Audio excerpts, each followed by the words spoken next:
Hey everyone, Mundo here. If you would like to support the show, please head to patreon.com/crimeandcourtusa.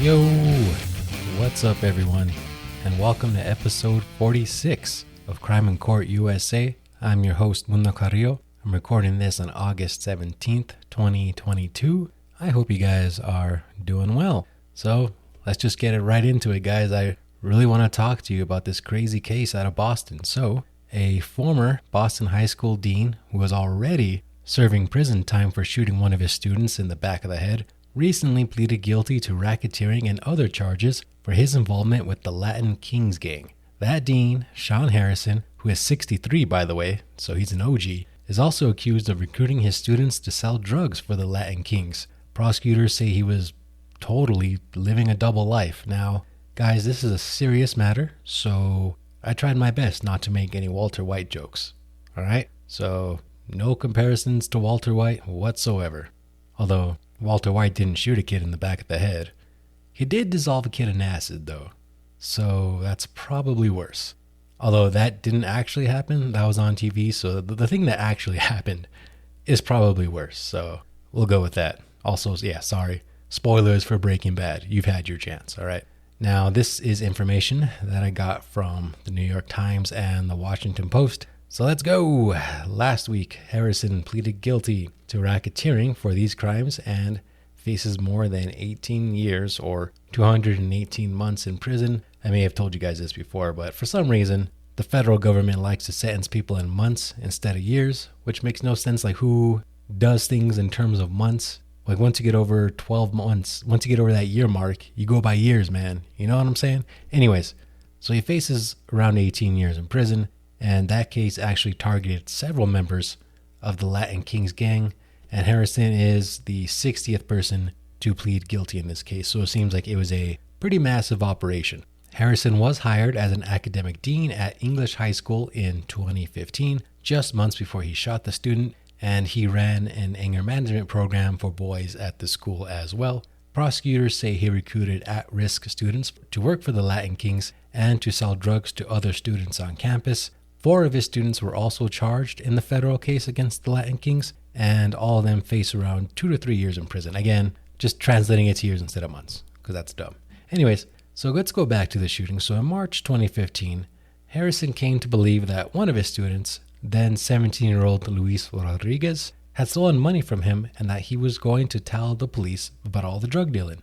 So Harrison arranged a plan and told Rodriguez that he was going to take him to a party and to meet some girls. And I'm sure the 17-year-old boy was like, yeah, all right, let's do it. So as they were walking, then this was captured on surveillance video actually, and as they were walking, Harrison puts the gun to the back of Rodriguez's head point blank and pulls the trigger. Now Rodriguez actually survived and was able to flag down a passing car for help, and that's actually according to a lawsuit that Rodriguez filed against Harrison and Boston Public Schools. And according to that lawsuit, the shooting left him with facial scarring, facial paralysis, hearing loss, and other injuries. The school district was later dropped from the lawsuit, but Rodriguez's lawyer is appealing that ruling, and actually as part of that lawsuit as well, Harrison was ordered to pay $10 million to Rodriguez. In 2018, Harrison was sentenced to 26 years in prison for assault and other charges related to the shooting, and while awaiting trial in 2016, in that case, he denied recruiting kids for the gang. He actually he denied this in a TV interview with the local TV station in Boston. Went on camera, denied ever recruiting kids for a gang. He denied even ever selling drugs. And he is scheduled to be sentenced on these new charges in November. So that's that. Pretty crazy. I mean, you can't make this. And that's, it's pretty sad because that was it seems like that was obviously his plan was, he's a gang member. Again, he's an OG. He's an old man. He's in his late 50s at this point when he gets the job at the school, right? And it seems pretty clear that he did it purposely to recruit kids for the gang. It's not like he became a counselor or whatever and then became a gang member, maybe, but it just seems like the motive was to recruit young kids. 'Cause you know how gangs, they like to recruit the younger kids for, to be the street people, so they take the fall or whatever happens, So, I don't know, that's pretty sad, especially since he was, recruiting at-risk students, so students who are already kind of troublemakers or missing out on school or whatever the case might be. So, yeah, totally a sad case there, but he is seemingly going to spend the rest of his life in prison. So there you go. At the very least, he'll be an old man when he gets out. All right, so I want to update you guys on the case I talked about last week. So federal prosecutors believe the son of a man who is suspected of killing several Muslim men in Albuquerque, New Mexico, possibly helped in the shootings, but there's not much physical evidence of that at this point. Shaun Syed, who is just 21 by the way, was hit with federal charges for giving a false address on his application to purchase a gun from a legal seller, and a judge found that he is a flight risk and ruled that he remain locked up until trial. But Reuters reports that a recent court filing says the FBI agents believe he may have helped his father, Muhammad Syed, kill up to 4 Muslim men in Albuquerque. Cell phone data shows that Shaun was in the same general area as his father when 25-year-old Naeem Hussein was shot dead in his car on August 5th. That's, again, according to the court filing. And Muhammad Syed is currently charged in 2 of the shootings, but investigators are trying to tie him to the 2 other ones that have happened in Albuquerque going back to November. So that's the latest on that case.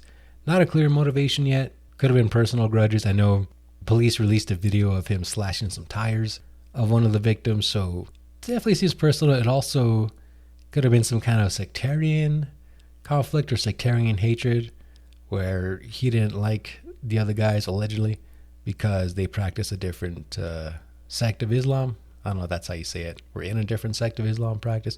I don't know. But it was something like, could be something like that. That's something they're looking into. But yeah, that's the latest on that one. And finally, I want to give you an update on the Rust shooting near Santa Fe. So according to the Santa Fe New Mexican, the FBI says the gun that Alec Baldwin used to kill Halyna Hutchins on the movie set last year could not have been fired unless the trigger was pulled. Now, Baldwin has always maintained that he didn't pull the trigger, and he even went on ABC News and said that right to George Stephanopoulos' face. All right, so he's always maintained that. Baldwin was filming a Western in New Mexico when the gun he was holding fired a live round that hit cinematographer Hutchins in the chest and director Joel Souza in the shoulder. Hutchins died from her injury, and Souza was treated at a hospital. Also this week, the New Mexico Office of the Medical Investigator declared that Hutchinson's death was an accident. So, as I've said before, I don't think criminal charges are going to come down on anyone here. The civil suits have been flying. I think people are going to... I think those civil suits have a lot of weight to them.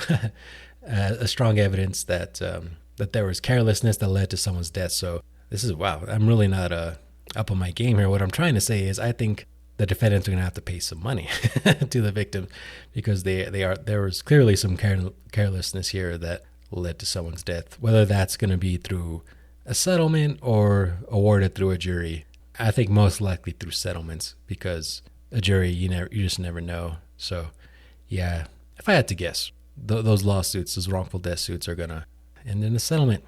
All right, guys, that is it for this week. Thank you so much for listening. If you guys could do me a favor and please rate and review the show on podcast services, that would help get it in front of more people, and I would appreciate that. Also, check out the Patreon page, patreon.com/crimeandcourtusa if you would like to support the show. I do want to give a thank you to the Patreon supporters, Daniel, Elijah, Tony, Andres, and Emily. I really appreciate you guys. All right, guys, until next time, my name's Mundo, and I'm out. Peace.